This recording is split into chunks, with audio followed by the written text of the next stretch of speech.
corps, surtout la tête, est constitué d'eau, presque exclusivement d'eau.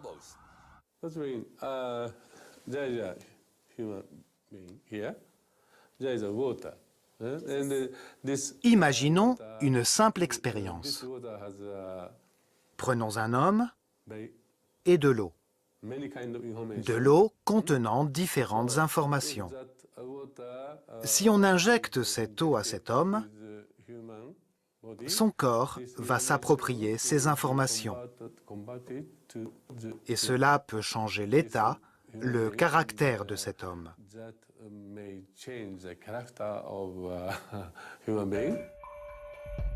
Comment l'eau structurée va-t-elle influencer le sang humain? Un médecin prélève un peu de sang à cette patiente. Grâce à une simple goutte d'hémoglobine et un microscope, il peut savoir dans quel état se trouve son organisme. Ce sont des globules rouges.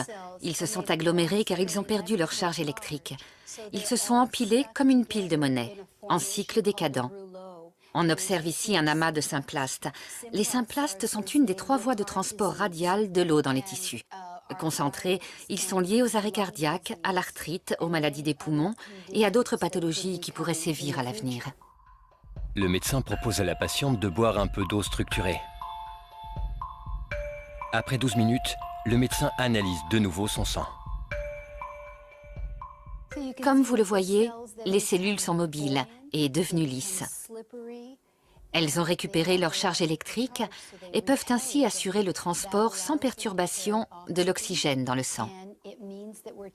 Du coup, le pH du sang s'est également normalisé. Je suis simplement étonnée de voir ce qu'une simple prise d'eau peut faire. Depuis des siècles, la médecine orientale traditionnelle utilise les vibrations et la résonance de l'eau à l'intérieur du corps humain. La prise du pouls indique si la tonalité de la résonance est bonne. Et peu importe que le pouls soit fort ou faible. Ainsi, un médecin expérimenté fait une lecture énergétique de l'organisme, avant d'établir un diagnostic et de prescrire un traitement. Nous ne soignons pas avec l'eau, car l'homme est principalement constitué d'eau. Le patient doit simplement réciter les mantras afin de réajuster la mauvaise eau en lui, la structurer.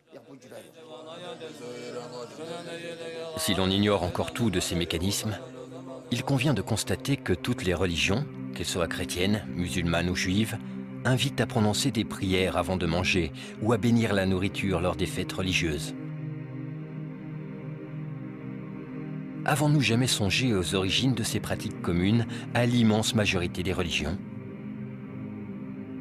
Pourquoi la science a-t-elle attendu si longtemps avant d'essayer de comprendre ce qui était une évidence chez nos ancêtres?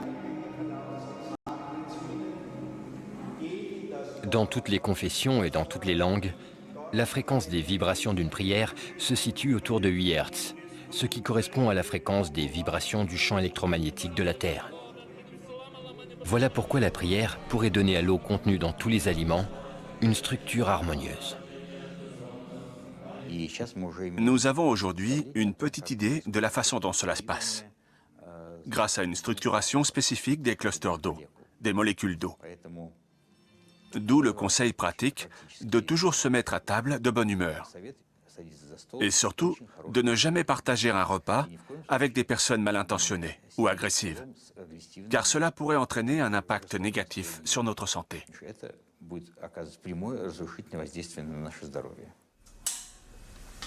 En 1995,